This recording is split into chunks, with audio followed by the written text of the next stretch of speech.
Ayan, as you can see, compatible siya sa supercharge nitong ating Infinix Hot 60 Pro Plus. And then available din yung kanyang 3 charging options. Kung naghahanap kayo ng alternative charger para sa mga Infinix nyo, na compatible sa supercharge kagaya nitong ating Infinix Hot 60 Pro Plus, no? Ito yung isa sa marerecommend ko sa inyo. So, ito po yung bago 120 watts GAN charger from Tranyu. Ang maganda dito, dalawa na po yung ports niya na available. Ayan, meron siyang USB-A as well as USB Type-C.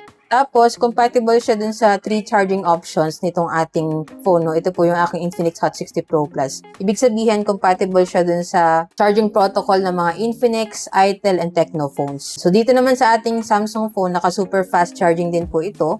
Tapos din naman sa mga Xiaomi, Redmi, and Poco phones or tablets, compatible din siya dun sa turbocharge. Tapos, GAN charger na rin to, no? So, low temperature siya and safe siya gamitin kasi meron siya mga charging protection na rin dyan. Tapos, pag dumating pala to, may kasama na rin siyang Type-C to Type-C cable, no?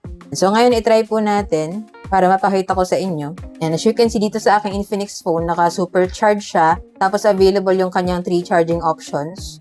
Try din natin sa Samsung phone. Yan, dito naman sa Samsung phone ko, naka-super fast charging naman siya.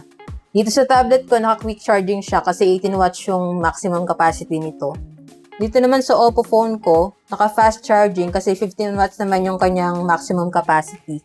So, kung naghahanap kayo ng alternative charger sa mga original charger ng mga phone nyo na mayroong fast charging capability, kagaya nitong Infinix, Samsung, Oppo, Xiaomi, Redmi, Poco, etc. Check nyo itong 120 watts GAN charger from Tranyu na meron ng dual port. Kung interested din kayo sa ganitong charger, check nyo na lang dyan sa Yellow Basket. Diyan ko nabili yung sa akin para same quality and legit store din yung mapagbilan nyo. So, yun lang, sana nakatulong tong video. If you have any other questions about this charger, just let me know in the comments and follow for more tech content.